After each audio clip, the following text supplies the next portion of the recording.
Here on the range with my buddy John, getting a quick session in. Today I want to talk about a concept that my buddy Tom Castor brought up in one of his videos just a couple weeks ago, and that is going to be long steps versus short steps. Typically in USPSA, it is going to be our advantage to take smaller, more controlled steps. We can still be very aggressive and we can still be very quick, but with the shorter, more controlled, aggressive steps, it's going to allow us to ramp and, let's say, adapt to the target sequence that we're going to be shooting easier than it would be if we were to take these long gaping steps. So the drill behind me is called Stuck in the Mud. We're going to start shooting things static, and then we're going to then transition to movement halfway through the exercise, and then finish up front on the opposite side of the agility stick.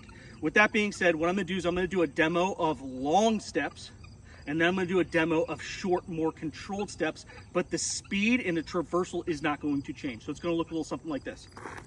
So here's the long step.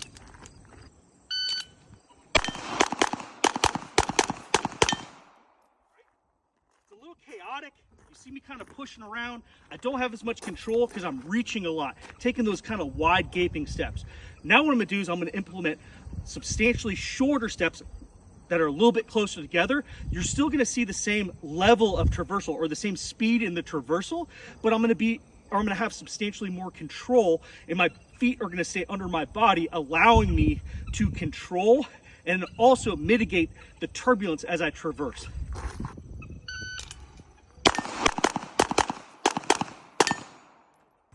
So that'll be an example of the short steps versus the longer, more gaping step. I'm a fan of the shorter, more controlled steps that are going to allow me to keep the feet under my body, and I can then gauge and taper my speed based on the array that I'm shooting, and it's a little less turbulent. All right, see you on the range.